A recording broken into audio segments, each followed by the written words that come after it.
we will now be learning to actually enter trades via APIs into our Alpaca account.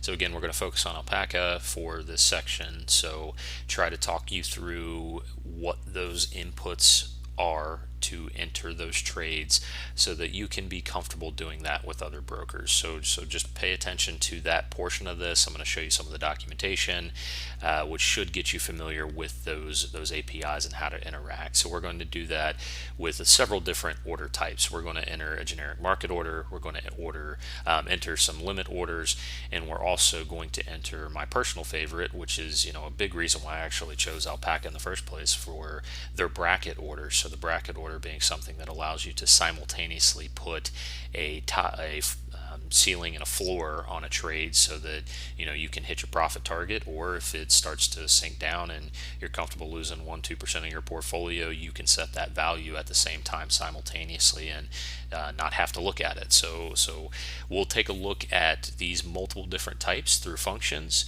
and we'll place those trades interactively live to our account so that you can see it. And hopefully if you have an account at this point, you can follow along with us in our live examples.